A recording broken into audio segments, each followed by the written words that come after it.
Welcome to this technical guide on the Dyson V11. We are Kelatos Informatica, specialists in technical repair. We collect your device from your doorstep, carry out a free diagnosis, and send you a quote before any repair.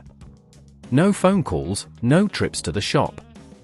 We are based at Calle Joaquín María López 26, Madrid.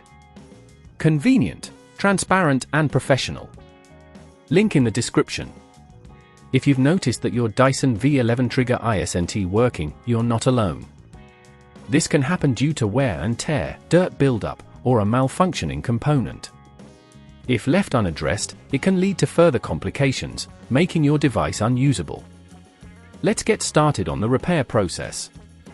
For this repair, you will need a small Phillips screwdriver, a flathead screwdriver, and a replacement trigger compatible with the Dyson V11.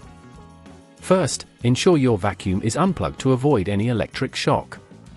Begin by carefully removing the handle of the Dyson V11. To do this, locate the release button and gently press it while pulling the handle away from the main body.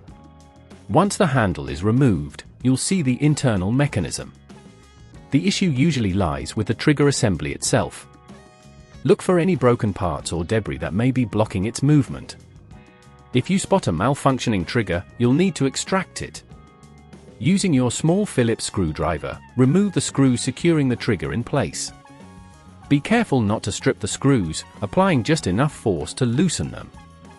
Once the screws are out, gently pull the trigger assembly away from the casing. Take note of how the components are connected, especially any wires. Disconnect any cables attached to the trigger, making sure to handle them with care to avoid damage.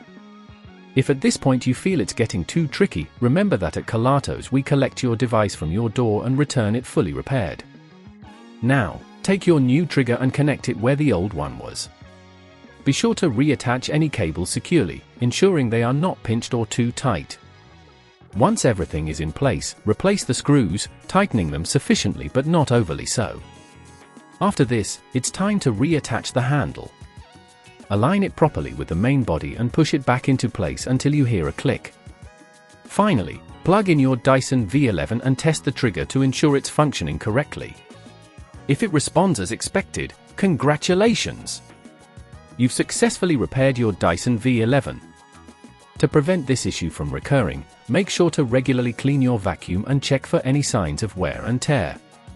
Keeping your device well maintained can extend its lifespan significantly. If you'd rather not risk damaging your device, at Kelatos we collect, repair and deliver back to your door anywhere in the UK. Link in the description.